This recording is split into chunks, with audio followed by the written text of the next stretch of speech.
a todos y a todas. El profesorado de Educación Secundaria en Biología del Instituto Cárcano tiene el orgullo y el placer de presentarles a ustedes una colección de libros que forma parte de nuestra biblioteca institucional y además constituye un corpus de texto de consultas para profesores y estudiantes de la carrera. Ciencia que Ladra es una colección de libros de divulgación científica argentina bajo un formato apto para todo público y de ágil lectura. Publicada por la editorial Siglo XXI y dirigida por el científico Diego Golombek, actual director del Instituto Nacional de Educación Tecnológica. Se destaca por la conversión de textos científicos en atractivos libros de divulgación llenos de recursos literarios como analogías, metáforas, ejemplos, anécdotas curiosas, ficción y humor, para explicar ciencia a un público muy amplio, que va desde niños hasta adultos, incluyendo docentes que muchas veces utilizan esta colección para la lectura complementaria en el secundario y para el nivel superior, y además para toda aquella persona interesada en el mundo de la ciencia que no necesariamente tiene una formación científica.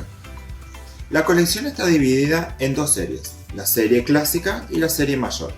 La serie clásica contiene textos atractivos para mostrar fenómenos científicos en temas relacionados con la vida cotidiana, y la serie mayor se caracteriza por textos más extensos donde se desarrollan temas en mayor profundidad y también ofrece traducciones de obras de autores extranjeros. La serie inició en el 2002 con los primeros 5 títulos creados por el biólogo y científico Diego Golombek junto a la Universidad de Quilmes. En 2005 se lanzó Matemática, ¿estás ahí?, de Adrián Paenza, un reconocido periodista deportivo con una formación matemática hasta entonces no reconocida.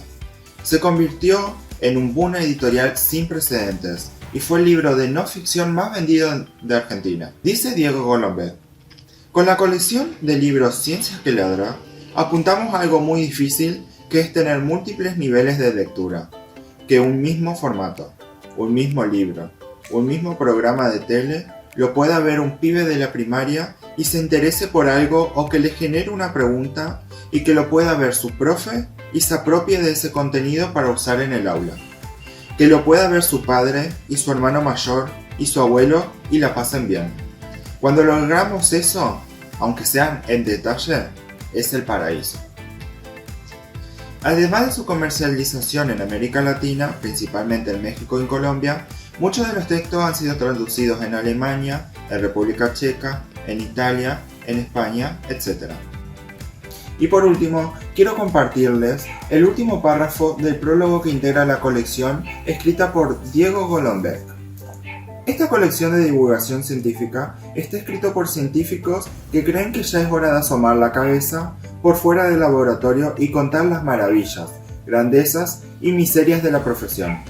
Porque de eso se trata, de contar, de compartir un saber que, si sigue encerrado, puede volverse inútil.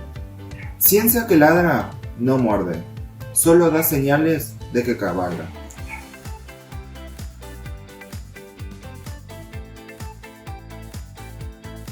Hola amigos y amigas del Instituto Ramón Cárcano de Montecaseros.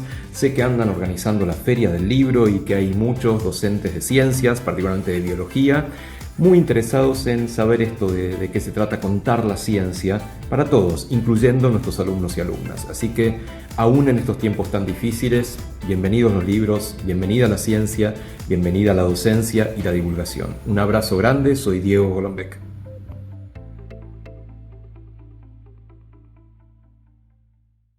Hola, buenos días, mi nombre es Gabriela y de la colección Ciencia que Ladra le voy a leer un pequeño capítulo del libro Plantas, Bacterias, Hongos, mi mujer, el cocinero y su amante.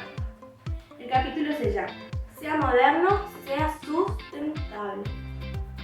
Desde fines del siglo XX y comienzos del siglo XXI empezamos a oír una nueva palabra, un nuevo adjetivo. Cuando se habla de distintos tipos de proyectos o de los planes de la economía del país, un proyecto hoy en día merece apoyo y resulta de interés y solo si se trata de un proyecto sustentable. Ya no alcanza con que solo sea rentable. Pero, ¿qué quiere decir sustentable? Es una buena pregunta, dice un amigo mío cuando se enfrenta con cuestiones que no son fáciles de responder. Al término sustentable y el inglés sustainable hace referencia a varios conceptos a la vez, que podríamos resumir en la idea de que un proyecto es sustentable si es rentable en el tiempo, es decir, si se sostiene en el tiempo. Este concepto incluye la consideración del ambiente, de cómo el proyecto afecta al medio en el que se desarrolla. El concepto de sustentabilidad es un concepto al que se llega cuando se incorpora fuertemente los conceptos que provienen de los conocimientos que surgen del desarrollo de la ecología como disciplina científica, que sencillamente nos dicen que la vida se desarrolla en el planeta a costa de los materiales que hay en el planeta, y que si descuidamos nuestro planeta a mediano o largo plazo, estamos comprometiendo seriamente nuestro futuro. Volvemos al tema del crecimiento de las plantas y del uso de los suelos por la agricultura, y con todo lo que hemos visto hasta ahora, debería resultar sencillo entender que el cultivo intensivo del suelo puede ser un proyecto muy rentable mientras dure la calidad del suelo. Como al cosechar las plantas, estamos extrayendo del suelo un montón de minerales, con el tiempo el suelo se agotará. Es decir, el proyecto dejará de ser rentable en ese suelo. Para seguir con la rentabilidad, deberemos cambiar a otro nuevo suelo fértil. Por ejemplo, desmontando un bosque o una parte de una selva natural. Con ese razonamiento y estrategia lograremos rentabilidad mientras dispongamos de suelos fértiles. Sin embargo, a mediano o largo plazo nos encontraremos con que los suelos fértiles se acaban. Por eso se plantean estos problemas de sustentabilidad, y para ello una aparente buena respuesta es el uso de fertilizantes en los suelos cultivados. Es decir, reponemos lo que se le quita con la cosecha. En términos de la bella matemática, parecería que de esta forma cierran bien las cuentas y quedan balanceadas las ecuaciones. Sin embargo, el suelo no es únicamente un soporte de minerales para las plantas, las extraigan y se desarrollan. En los suelos también se desarrollan enormes cantidades de microorganismos, como vimos al comienzo del libro. El agregado de fertilizantes no solo es caro y costoso, sino puede alterar el desarrollo de otros microorganismos en los suelos o en las napas de agua subterránea.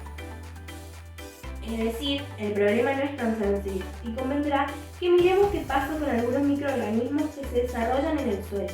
¿Qué pasa cuando en el mismo suelo se desarrollan raíces y microorganismos? ¿De qué manera se pueden afectar unos a otros?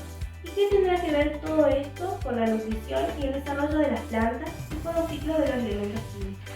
Muchas gracias.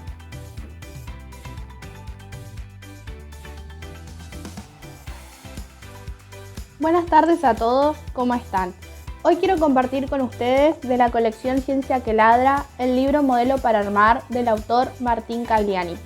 Voy a leer el capítulo número 2 para verte mejor. La visión es el sentido más importante para el ser humano. Gran parte del cerebro se dedica exclusivamente a analizar la información que recabamos mediante la vista. Nuestros ojos han evolucionado al punto de permitirle a una persona observadora utilizarlos para resolver crímenes de una forma que para otros es casi mágica. Estamos pensando en el método de Sherlock Holmes, el personaje creado por Arthur Conan Doyle, quien podía almacenar toda la información que entraba por sus ojos y luego cruzarla con otra e interpretar las cosas de una manera única. Su capacidad, sin embargo, no es exagerada ni imposible. Por el contrario, es justamente para lo que nuestra visión ha evolucionado. Si bien hoy en día no necesitamos tanto esa facultad asociativa, fue fundamental para nuestros antepasados, cuando se lanzaron a caminar, ya fuera con el objetivo de identificar el rastro de sus alimentos o para descubrir posibles peligros. Elemental, mi querido Watson. En el viaje anterior, ya hablamos del pasado de los ojos. Lo que nos interesa ahora es lo que ellos nos permiten ejecutar, la visión. Este sentido apareció entre los seres vivos hace unos 800 millones de años, así que allí apuntaremos nuestra máquina del tiempo. Es el momento en que los seres vivos acuáticos desarrollaron un cáliz recubierto de un gran número de células sensoriales capaces de percibir la dirección de la cual provenía una fuente de luz, así como los movimientos más cercanos. Este conjunto de células, que a duras penas podía captar algunos cambios en el entorno, evolucionó hasta convertirse en nuestros actuales ojos, cuando aparecieron las fosas orbitarias, esos agujeros en el cráneo característicos de las calaveras. Fue así como esas células sensoriales comenzaron a reproducir una imagen de su entorno casi del mismo modo en que lo hace una cámara oscura. Ese instrumento inventado en la antigüedad que los hermanos Niepce recuperaron en el siglo XVIII para crear la cámara fotográfica. Pero la visión de la que están valiéndose ustedes para leer se desarrolló cuando los animales salieron del agua, ya que allí abajo, por la falta de luz, la visión es corta, mientras que afuera el ojo puede ver a una distancia de cientos de metros e incluso kilómetros, si se está en una posición elevada. Una visión que abarcaba esas distancias permitía a su poseedor descubrir presas o enemigos desde muy lejos. Los primeros anfibios se valieron de un grupo de músculos que comprimía el ojo contra el fondo de la fosa orbitaria para ver de cerca y que lo liberaba para ver de lejos. Una estructura ocular que evolucionó hace unos 350 millones de años entre los animales que ya pasaban mucho tiempo al aire libre.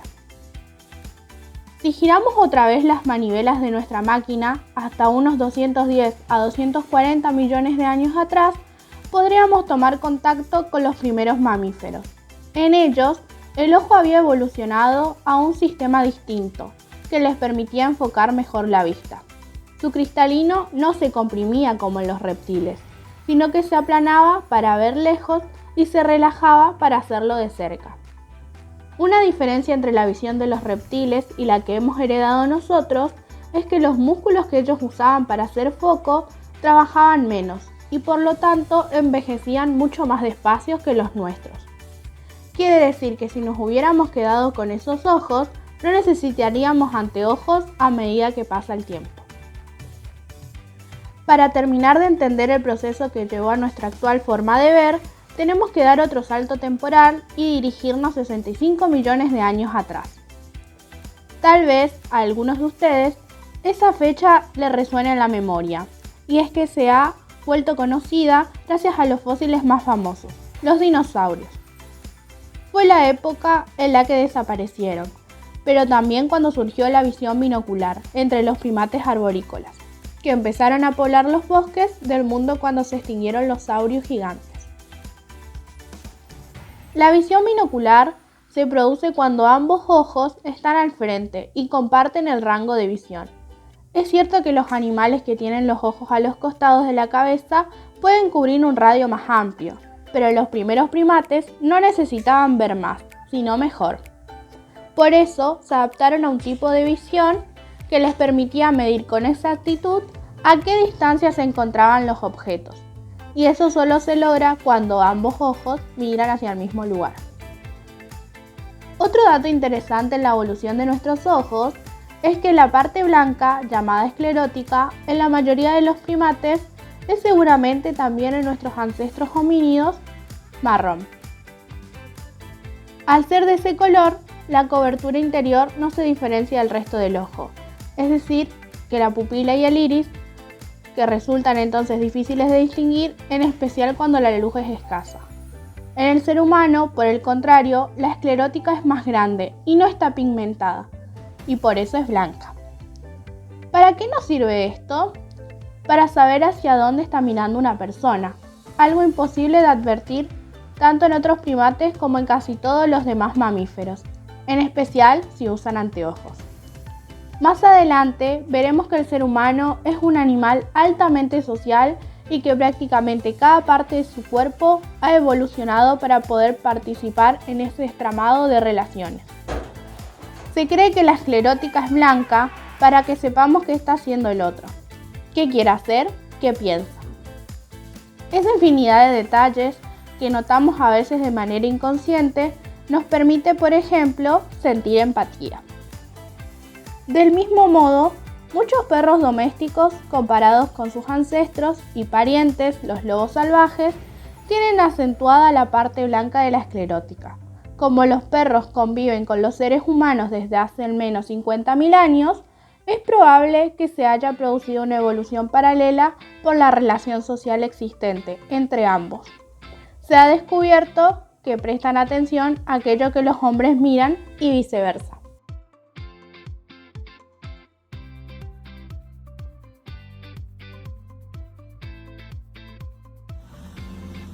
Buenas tardes.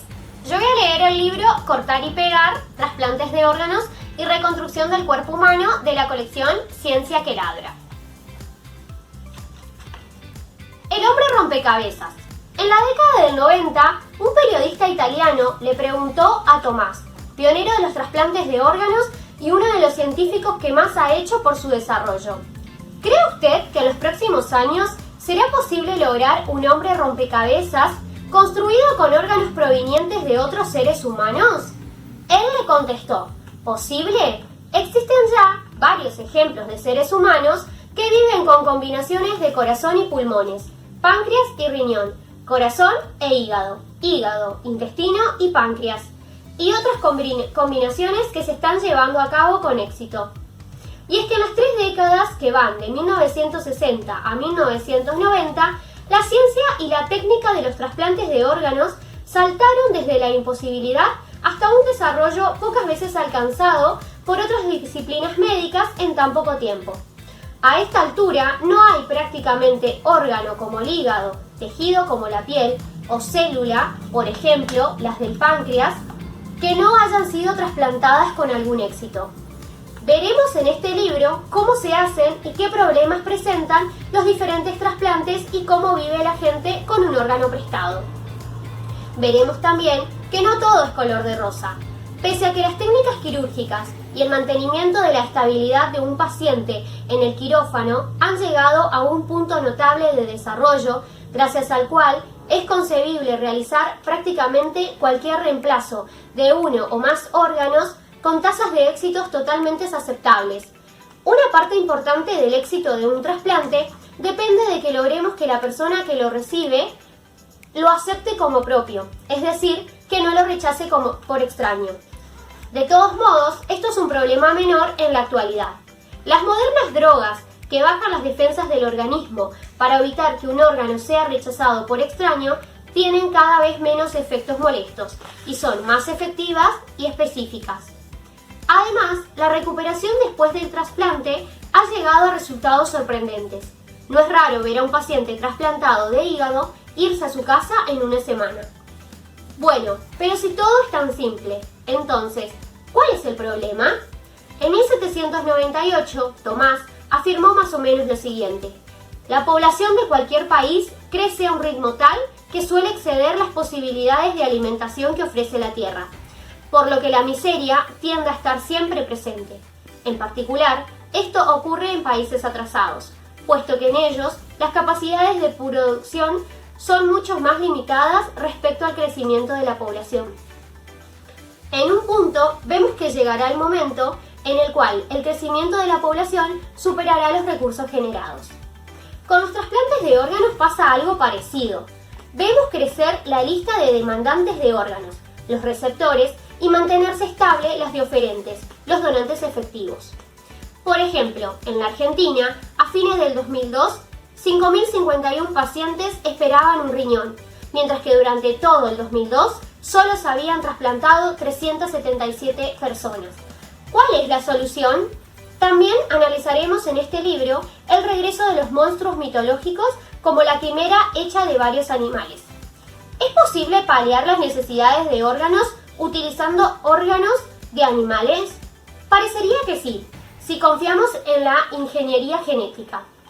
También veremos otras soluciones alternativas. ¿Se pueden armar órganos en el laboratorio? ¿Qué clase de ingenieros son los ingenieros en tejidos? ¿Se pueden clonar órganos? ¿Qué propone la denominada clonación terapéutica? Por último, analizaremos hasta dónde ha llegado el proyecto de lograr este hombre mecano, armado de diferentes partes y diversas fuentes. Si el alma y la mente y el cerebro son lo mismo. Algunas personas piensan que sí. ¿Qué pasará cuando se trasplante el cerebro de una persona a otra? ¿Puede hacerse hoy? Si el cerebro es un montón de circuitos con cables y chips que forman una computadora, aunque más complejas que las actuales. Entonces, ¿es factible pensar en combinar circuitos electrónicos artificiales con circuitos de neuronas? ¿Existirán prótesis para el cerebro? El viaje por el mundo de los trasplantes de órganos es fascinante, tal vez porque en él confluyen todas las características más humanas: miedos, solidaridad, mitos, fantasías, tecnología y ciencia.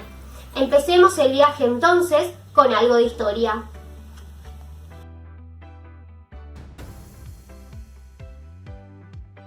Buenas noches. Yo voy a leer un fragmento del libro Los remedios de la abuela, de la colección Ciencia que ladra, de la autora Valeria Edelstein. El fragmento se llama La vida es tan dulce como la miel. Pocas cosas hay más difundidas en lo que a remedios caseros se trata que la miel para alivianar la tos y el dolor de garganta. Y las abuelas son férreas defensoras de sus propiedades. Sin embargo, la televisión nos muestra una amplia variedad de remedios para la tos de venta libre y aparentemente inofensivos para los chicos. La pregunta es, ¿quién está en lo cierto? La buena noticia es que distintos estudios realizados en niños y adolescentes de entre 2 y 18 años con infecciones en las vías respiratorias demostraron que la miel es capaz de aliviar las membranas irritadas en la parte posterior de la garganta y que posee efectos antioxidantes y antivirales. De hecho, un informe de la Organización Mundial de la Salud la considera segura, fuera del periodo de lactancia, para aliviar la tos. Existen varias explicaciones sobre la efectividad de la miel. Su dulzura y textura de jarabe calmaría la garganta, pero también influiría su contenido antioxidante y su efecto antimicrobiano. Es muy importante recordar que la miel no está recomendada para menores de 1 año, porque existe riesgo de desarrollo de una enfermedad llamada volutismo. Sin embargo, para los niños más grandes ese riesgo es ínfimo. ¿Y por qué estos resultados son una buena noticia? En general, no hay suficiente evidencia científica que demuestre que los remedios para la tos son útiles. En la mayoría de los casos, se genera el llamado efecto placebo, que tranquiliza a los padres por el simple hecho de suponer que están administrándoles un remedio a sus hijos. Además, los remedios que se publican como jarabes para la tos suelen tener más de una droga y potencialmente pueden ser tóxicos. En enero de 2008, la Administración de Alimentos y Drogas de los Estados Unidos estableció que los remedios para la tos de venta libre presentaban un riesgo para la salud de los niños menores de 2 años y recomendaban no consumirlos. En Argentina, hace mucho tiempo que los pediatras no los prescriben, salvo en casos específicos.